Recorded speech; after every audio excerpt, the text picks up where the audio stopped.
Hi everybody. We'll read another chapter of Mrs. Peter Rabbit in a moment. First of all, hello to everybody. Hello to Jackson, Matthew, Marjorie, and Emma, all in Maine. Malia and Lucas in Missouri. To Kai Ming and Ru Kai in Washington State. To Hope here in Maine. Hi Hope. And Dylan and Lucas in Maine. To our friends Leslie and Mary way over in, well, they can take the pick. England, Great Britain, United Kingdom. You can have your pick, Leslie and Mary, okay? To Ezzie and Judy in Oklahoma. Hello to Kayla in Maine. To Sylvia, Macy, and Lillian in Maine. Happer and Judson here in Maine. Kaden and Xander in Maine. Evangeline and Isaac in Rhode Island. To Mabel in the country of China. And hello to Oliver, Madeline, and Wyatt way out west. And hello to Alex up in Passadumkeag, just north of Old Town. Hi, everybody. Now, let's see. Time for chapter 15 of Mrs. Peter Rabbit by Thornton W. Burgess. Okay, you remember Jed Thumper was hunting all over the old pasture for Peter Rabbit, never could find him. So we'll see what happens now. The title of this chapter is A Pleasant Surprise for Peter.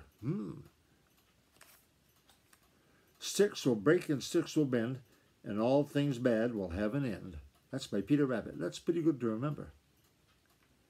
All morning, while someone was fooling old Jed Thumper, the cross old rabbit who thought he owned the old pasture, Peter Rabbit lay stretched out on the warm little sunning bank, dreaming of soft, gentle eyes and beautiful little footprints. It was a dangerous place to go to sleep, because at any time, fierce Mr. Goshawk might have come that way, and if he had, and had found Peter Rabbit asleep, why, that would have been the end of Peter Rabbit and all the stories about him. Peter did go to sleep. You see, the sunning bank was so warm and comfortable, and he was so tired, and had had so little sleep for such a long time, that in spite of all he could do, he nodded and nodded, finally slipped off into dreamland. Peter slept a long time, for no one came to disturb him.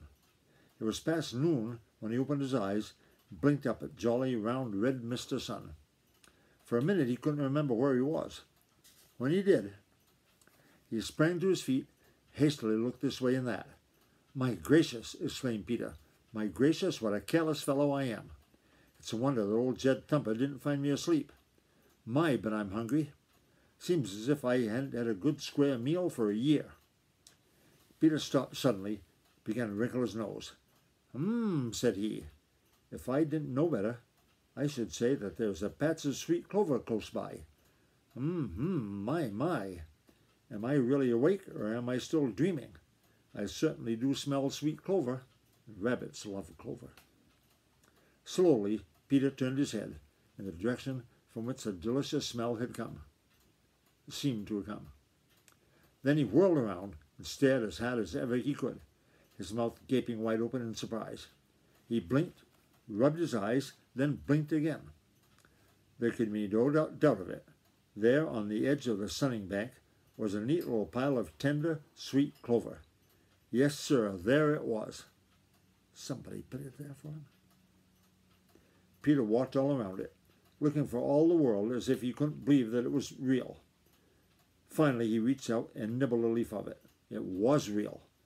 There was no doubt in Peter's mind then. Someone had put it there while Peter was asleep. And Peter knew that it was meant for him. Who could it have been? Suddenly, a thought popped into Peter's head. He stopped eating, hopped over to the big fern, from behind which he had first seen those two soft, gentle eyes peeping at him the day before. There in the soft earth was a fresh footprint, and it looked very, very much like the footprint of dainty little Miss Fuzzytail. Peter's heart gave a happy little jump. He felt sure now who had put the clover there. He looked wistfully about among the ferns, but she was nowhere to be seen. Finally, he hopped back to the pile of clover and ate it, every bit, and it seemed to him that it was the sweetest, tenderest clover he had ever tasted in all his life. And folks, that's the end of that chapter. We'll read the next one tomorrow. Okay? Bye. Bye-bye, everybody.